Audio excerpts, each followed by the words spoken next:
Herzlich willkommen jetzt auch bei dieser Bonusfolge des F.A.Z.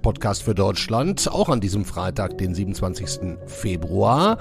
Wie angekündigt, hören Sie hier jetzt gleich das komplette Interview mit der ukrainischen Friedensnobelpreisträgerin Olexandra Matwijtschuk im Originalton, also auf Englisch. Sollten Sie zufällig zuerst hier gelandet sein und des Englischen nicht so mächtig oder keine Lust drauf, dann können Sie auch die zeitgleich erschienene Folge auf Deutsch hören. Also alles wie gehabt. Sehen Sie es als Zusatzangebot, bei dem ich, Andreas Krobock, Ihnen jetzt viel Vergnügen und Erkenntnis wünsche. We are very glad to have the opportunity to welcome a very special guest today in our F.A.Z. für Deutschland studio. Almost 20 years ago, she started to work for the Center for Civil Liberties, an organization which takes care for human rights, democracy and solidarity in Ukraine. 2013, she founded an initiative called Maidan SOS. As we all know, during the protests in Kiev, a lot of Ukrainians were killed or get hurt or get lost. As a lawyer, she tried to bring these people, these imprisoned and missing people, back home. She documented human rights violations regarding to the Russian attacks and annexations in the east of Ukraine and years before in Crimea. She received a lot of awards for her relentless commitment, to name just one, the Nobel Peace Prize in 2022. We are very proud to have you here. Welcome, Olexandra Matwijtschuk. Thank you for invitation. Also, I'm happy to welcome Noel Hand of F.A.Z, who isn't tired to work even after his retirement. Our listeners know him very well for his smart comments in our podcast Machtprobe. Good to have you here, Klaus-Dieter Frankenberger. Danke, Andreas.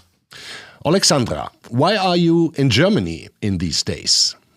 I'm here for a series of public events because there is a fourth anniversary of large-scale war.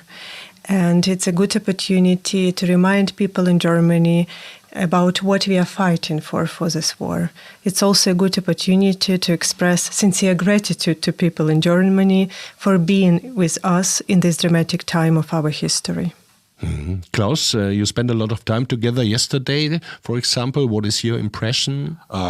Olexandra is a fantastic spokesperson for the Ukrainian people, and she tells her German audience and audiences throughout Europe how much the Ukrainians suffer and what it means, for example, to live under occupation and what it means to live under daily bombardment. And she raises the awareness what this all means for us here in the western part of Europe and in the northern part, in the southwestern part of Europe. And we are very impressed to hear her talk and address non-Ukrainian audiences in a way that connects us with the plight and her work. And this, and I'm personally very grateful to have been with her and seen her speak and hear her speak and listen to her. And this is also something which I'm grateful for. Alexandra, you tried to make Ukraine a better country, a better world in Ukraine since more than a decade. Do you remember the day or the moment you decided to engage that much? I was a child. I'm studying in a school. And I got acquaintance with Soviet dissidents. Mm-hmm. And suddenly I appeared in a circle of fantastic people. People who say what they think and do what they say. People who had bravery to stood up their voice against entire totalitarian Soviet machine.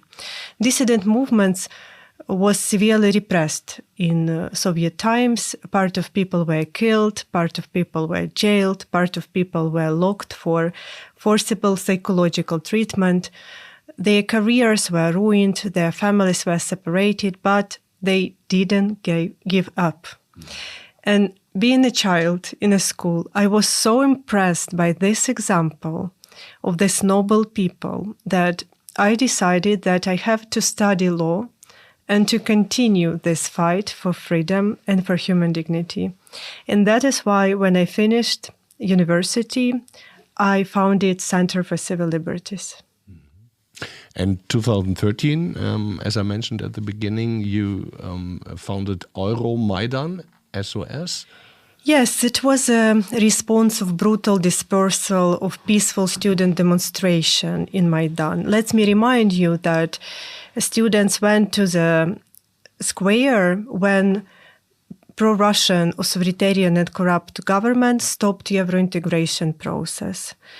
And it was not just pause in Euro integration. For people in Ukraine, it was obvious that we must to return to Russian world, because Russia made a huge pressure and tried to prevent this Euro integration process to happen. And that's why no surprise that students went to the street. Youth always fight for their better future. And when police brutally dispersed this peaceful student demonstration, I launched a civil initiative, Maidan SOS. We brought up several thousands of people to provide legal assistance to persecuted protesters throughout the country. And we work 24 hours per day. And every day, hundreds of people who were beaten, arrested, tortured, accused in fabricated criminal cases passed through our care. I remember the first day when we created this initiative, we thought that we will provide legal assistance for students. I couldn't even imagine in a nightmare that we will go through brutal repressions during these 3 months of protests, and 16,000 people applied to us for help. Now we are in the 5th year of the war, after the full-scale war of Russia against the Ukraine. Had you believed at the beginning that it would last that long and that you would be able to hold back and fight back all the time? Let's be honest. The war, it's always about uncertainty. You can't predict not just your day, you can't predict your next several hours. You have no idea what will happen. So when large-scale war started, I didn't think about how much it will last, because I have no guarantee that I will be alive. And this is still the same situation. When we go to bed, we have no idea whether or not we will get up next morning, because Russia deliberately hit residential buildings, schools, churches, museums, and hospitals in Kiev and other Ukrainian cities. So probably it will be your residential building that will be hit this night. I have to admit, when I was in Kiev 2.5 years ago, I was most impressed how your people didn't give up. Quite the opposite. They tried and managed to live a normal life, an ordinary life, going to cafes to spend their days as good as they can. Where does this come from? I also think that Ukrainians are much more resilient than we even think about ourselves. Let's take, to example, this winter. This is a 4th winter of large-scale war, and it's very difficult. Russia are deliberately destroying energy grid, the very infrastructure that civilians depend on their survivals. Millions of people are literally freezing in their flats without heat, water, electricity. It's a survival issue because you can't find a proper answer to a very practical question: how to warm milk for your newborn baby. So it's not easy, but Ukrainians respond to this challenge as usual with a wave of solidarity. Let me illustrate it with a story. When first time Russia hit energy grid in 2022, I found myself in a flat without heat, water, and electricity, and my husband brought 2 bricks to the kitchen. And I looked to him and asked him, "Honey, what you are doing? Why we need 2 bricks in our kitchen?" And he told, "You see, we are blessed to have gas oven, so let's experiment. We will warm these bricks and we will see how long they will take the worms back. And I looked to the situation and I told to myself, oh my God, we return to the Middle Ages. And then I opened the chat of our house. I live in multi-block house. We have a chat for all neighbors. And I started to read dozens of messages in this chat. And people wrote, we have gas oven. If you need something, our doors are open. Please come every moment when you want. And other people start to ask elders, people who were trapped in the upper floors because you have no electricity, no lift, what kind of products do they need? They told, just give us a list of these products. We will go and we will buy and we will return with it and provide it to you. And other people wrote that they have generator. Their work provides them generator. So if you need something to charge, this is the number of our flat. You are welcome. And I started to feel that I'm more secure, even in this unsecure situation, because this human solidarity, it's an infrastructure. And this infrastructure of human solidarity will help us to survive this winter. Mm-hmm. We notice that there are so-called peace negotiations, and I am very careful to use the word so-called peace negotiations. Our civilian casualties are high. The Russian assaults are ever more merciless and ferocious, are trying to discourage the Ukrainian people to stand with their military, stand with their leadership, and breaking the spirit and the backbone of undercutting morale. Is this true? Yes, Russia can't win on the military battlefield, and that's why the main tool of this war is terror against civilians. The problem is that, ironically, the Trump's year of negotiation became the deadliest period for Ukrainian civilians. According to UN, the numbers of people being killed and injured among civilians in territories under Ukrainian control was increasing on 31% in comparison with the previous year. And there is a reason for this. And the reason is that United States negotiator completely lost human dimension in this political process. Recent months, we heard a lot about natural minerals, Russia's territorial claims, geopolitical interests, even about Putin's vision of Ukrainian history, but we don't hear about people. We still have no idea what will be with dozens of thousands of Ukrainian children separated with their families and illegally deported to Russia. What will be with dozens of thousands illegally detained civilians subjected to horrible torture and sexual abuse daily? They're literally dying in Russian prisons. They have a very less chance to be alive till the end of this peace talk. And politicians discussed the question of territories like they speak about empty spaces. I'm sorry, it's not empty spaces. Millions of Ukrainians live there, and these people live in gray zone. They have no tools how to defend their rights, their freedom, their property, their life, their children, their beloved ones. But it's not a question which is priority for peace negotiation. And that is why Russians suddenly understood that there is no red line. They can do with civilians whatever they want. And that is why we have the hardest winter since the large-scale war started. Mm-hmm. Olexandra, you telling about the negotiations. Do you believe in these negotiations between America, Russia, and some members of Ukraine? I think that the main problem of this negotiation is that we see the goal of it very differently. Because President Trump wants to have a peace deal. I'm sorry, it's not a goal. The goal of negotiation is to guarantee sustainable peace, not just to sign some formal document, especially taking into account the recent past.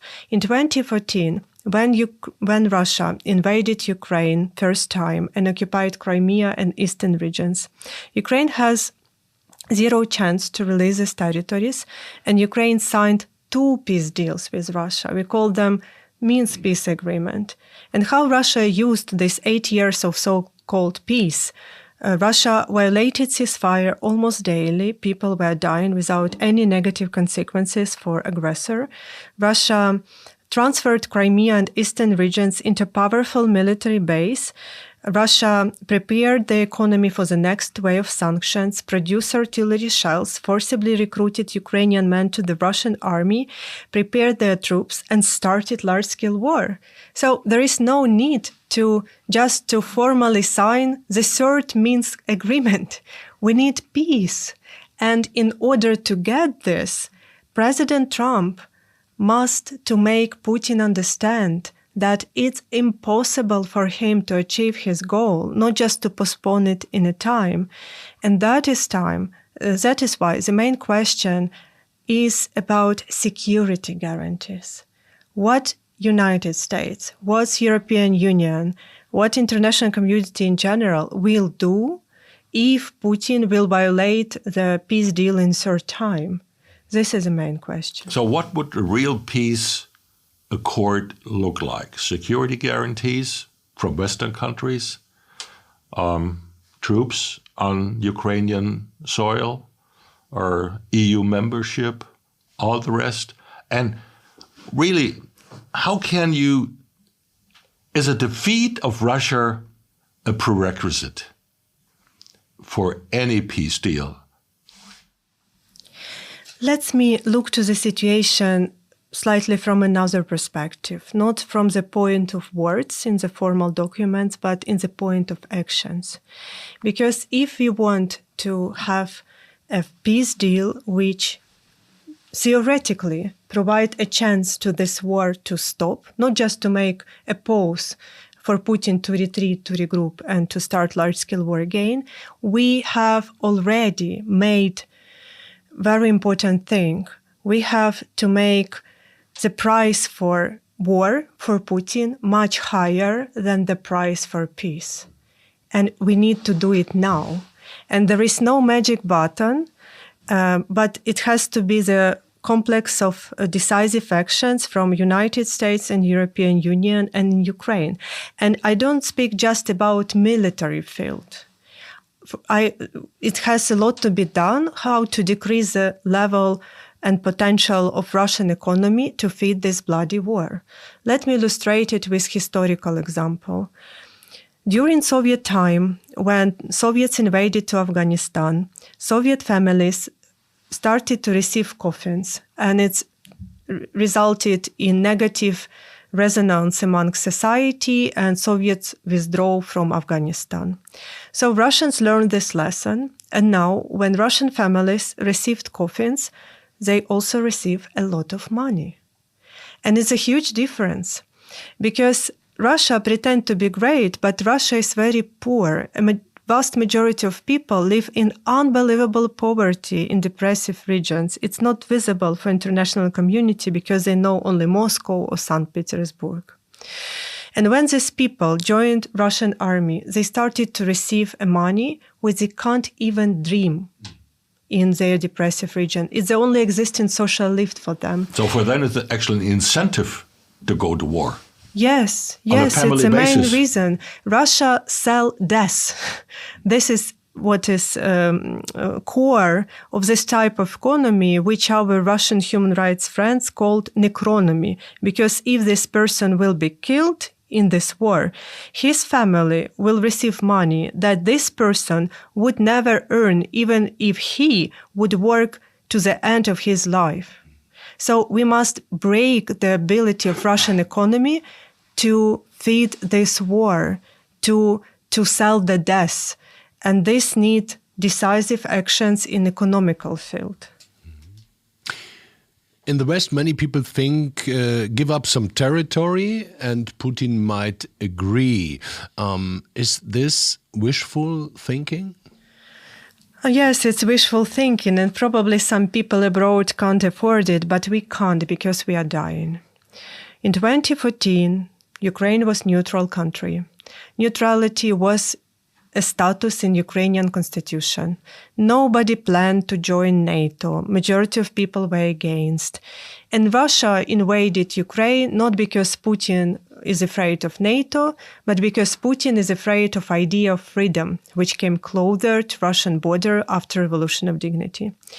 And once again, Ukraine has zero chance to release the territories.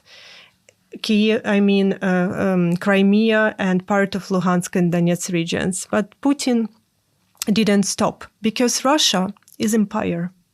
Empire has a center but has no borders. Empire always strives to expand. It's a nature of empire. And if empire has no energy, empire wait to get it. If empire has energy, empire attack. And that is why, in the short-term strategy, we together have to help Ukraine to win. But in a long-term strategy, we have to think what we can do with huge country, which provide a threat to the whole European continent, because they still base their glory in forcible restoration of Russian Empire. We have the impression that our U.S. President Donald Trump has copied the Russian playbook, trapping Zelensky in the Oval Office, Alaska visit of Vladimir Putin, the recent 28-point plan are basically paste and copy from Russia's, as I said, playbook. You share this impression? I think that one of the main problem of top political officials of the United States is that they don't understand the nature of this war. Putin started large-scale war not because he wanted to occupy just another piece of Ukrainian land. It's very naive to think that Putin has lost hundreds of thousands of Russian soldiers to occupy Avdiivka or Bakhmut. I'm sorry. It's not Berlin, it's not Kiev, it's not Washington, it's not Cape Town, it's not Rio de Janeiro. Majority of Russians can't find these tiny Ukrainian cities on the map. Putin started large-scale war because he wanted to occupy and destroy the whole Ukraine and move further. He sees Ukraine as a bridge to Europe. His logic is historical, not transactional, as President Trump has. He dreams about his legacy. And this means that if we give up another part of Ukrainian territories to satisfy Russian imperialist appetites, it will not enough for Putin. So his goal is to recreate a Russian empire? Yes, and this means another thing, that people in Germany, people in other countries of Europe, they are safe only because Ukrainians are still resisting and don't let Russian army to move further. Mm-hmm. If this is true, then Europe gets more and more responsibility and needs to shoulder more of the burden to assist Ukraine. Am I right? How do you see Europe's and particularly, because we are here in Frankfurt, Germany's role? We have to rethink our approach to the situation. Ukraine is not a beneficiary of Germany or European Union support. Ukraine is a strong contributor to security of European Union. And even me, human rights lawyer, I notice how this war was rapidly changed. 4 years ago, when I was in Kiev, I refused to evacuate, and with a part of my team, we continued our work on the ground. The columns of Russian tanks tried to circle the city. So the war started, as we know from films and from books, with the columns of Russian tanks marching to Kiev. But now, just 4 years past, it's completely another war. It's a war with total transparency of battlefield, with mass drone attacks, with a cheap and quick long-range distance weapon, with unmanned machine, and all military experience of the previous centuries, which European countries have, they are irrelevant. There are only two armies which are ready to fight in the war of new type. It's Russian army and Ukrainian army. So once again, Ukraine is not beneficiary, Ukraine is contributor. And look how this war crossed the borders of European Union already. We see identified drones in Poland, in Estonia, in Copenhagen. So what does it mean? This piece of metal, which cost, let's say, several thousands of euros, flying near Munich airport, can block the airport for hours and for days. And this piece of metal, which costs just several thousand euros, can provide damage for air industry for dozens of billions euros and crush the whole clusters of economy of the country. So would you then say that even as Germany now has beefed up its support for Ukraine, that we still fail to understand the nature of this conflict and to still fail to understand how serious the Russian threat is?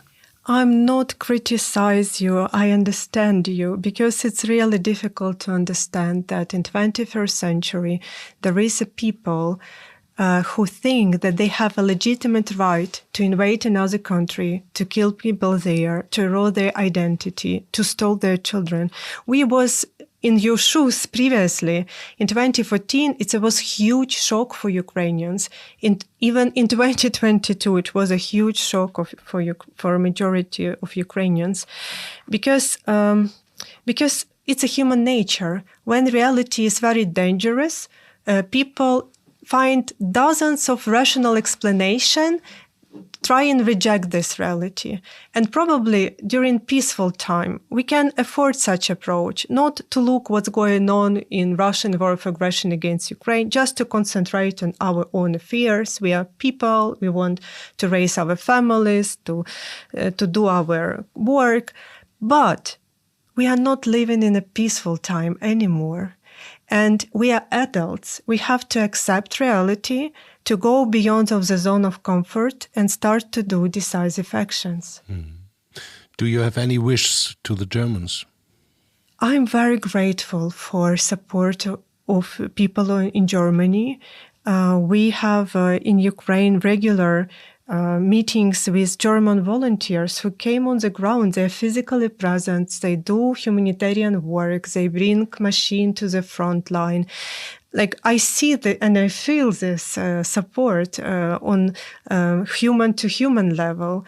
But it's true that while this bloody war is still going on, all of us must do more. It's not enough to stop it. And let me just mention what can be done. First, we have to confiscate Russian frozen assets. We have 300 billion of Russian frozen assets, majority in European countries, and it's a clear principle of international law that aggressor must pay for loss and damages. Second, we have to close the door which Russia used to bypass the sanctions. It's not okay that we still find in Russian rockets and drones in residential buildings where people was dying in the rubbles, the German elements. How it can possible? Germany and other European countries need to do national investigations to understand how these components appeared in Russian rockets and drones. Third, probably it's time to have a serious conversation with German society. I mean, especially with German business society. I don't know the recent numbers, but just a year ago, Germany was on the second place of country whose business still on trade with Russia. It's undermined all efforts of ordinary German people and German government to stop this war, because when you are doing business with Russia, you are paying taxes to Russian budget, and just 40% of this Russian budgets are going for military expenses. It's only official numbers. If I'm not mistaken, there are still, as you say, German companies and other countries, companies from Western countries doing business in Russia and with Russia, but many have pulled out. They are out for good. I'm grateful for this. They are out for good. But she's right. I remember some podcast exactly about this topic. Oh, I don't dispute it, but and it's an embarrassment. It's a disgrace, to put it mildly. Yeah. But that's the way it is, as you say. Let's talk about Europe once more. What would you say? You need this European membership as soon as possible? Even Germany or France are blocking it. What do you say to this?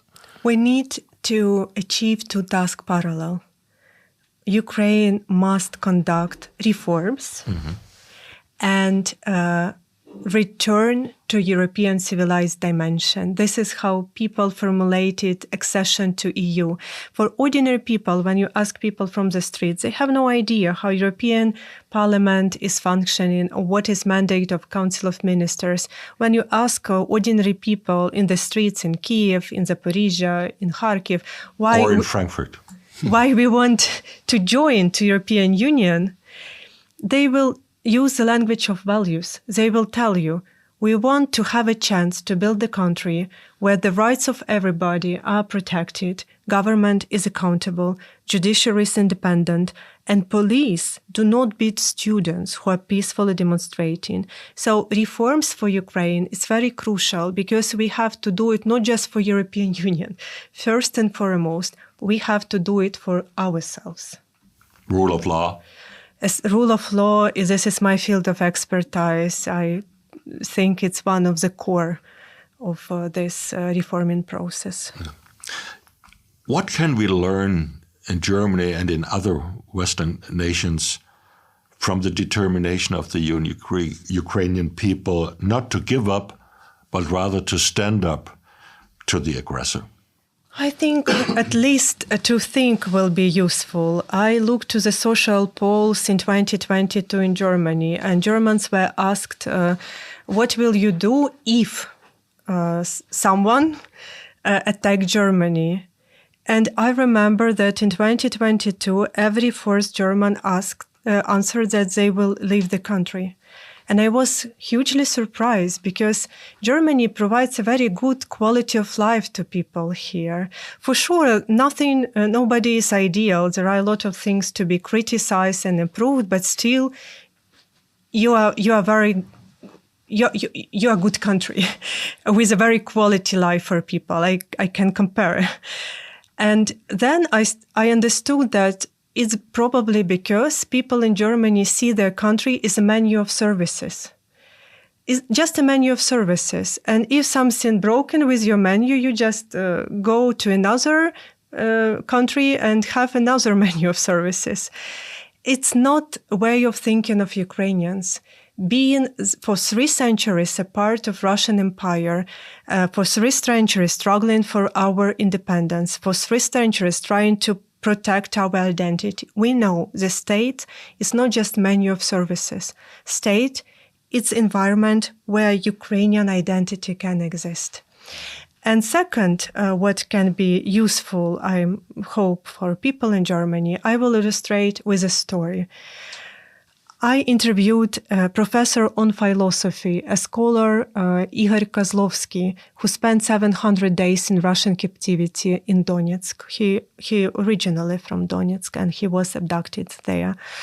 Before that, I interviewed hundreds of people. They told me how they were beaten, arrested, tortured, smashed into wooden boxes, their fingers were cut, their nails were torn away, their nails were drilled, they were electrically shocked through their genitalia. One woman told me how her eye was dragged out with a spoon. So it was little that could surprise me.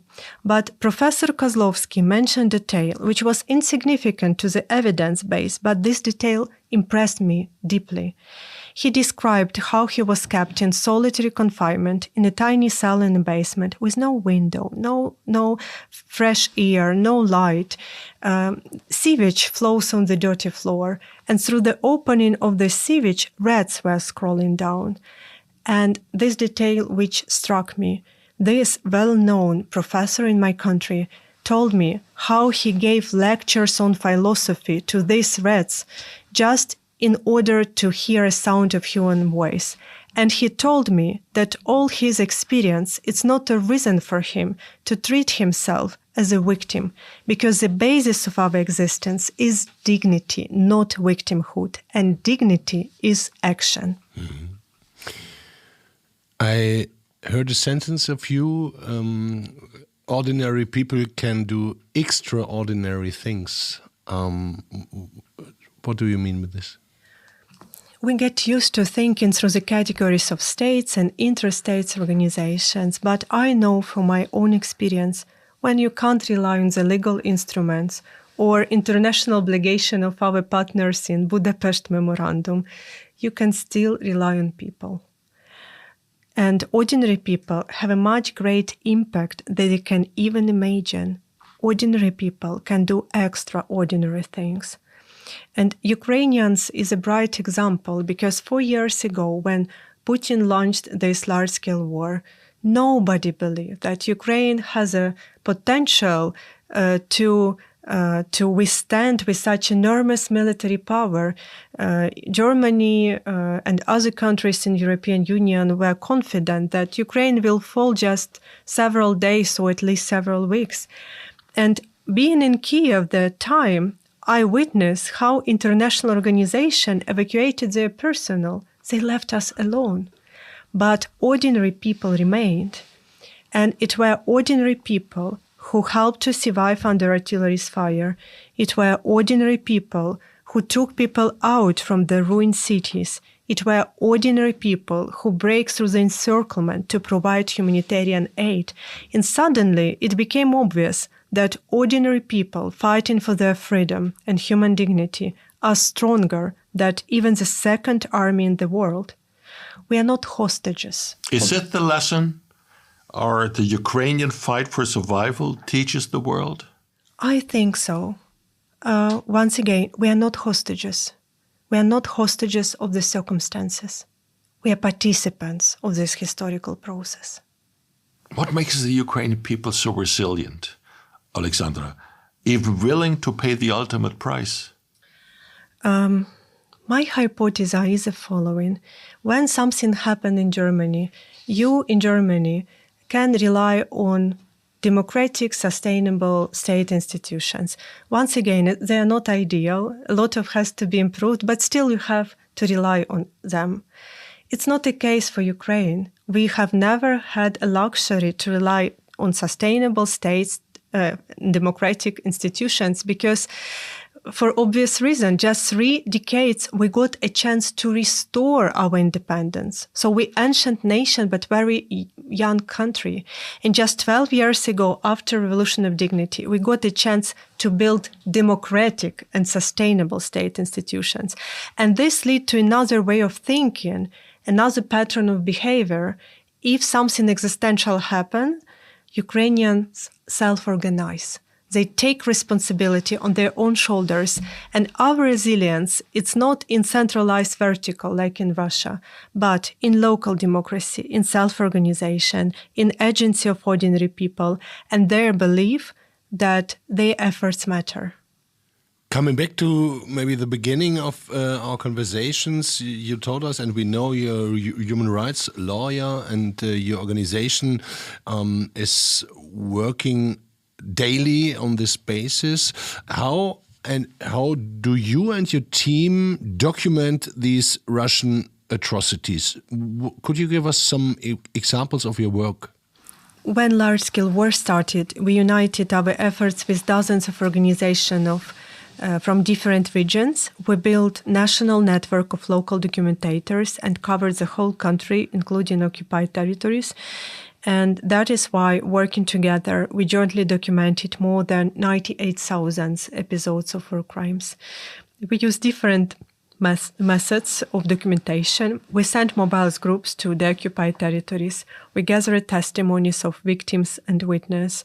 We analyze open data with further verification.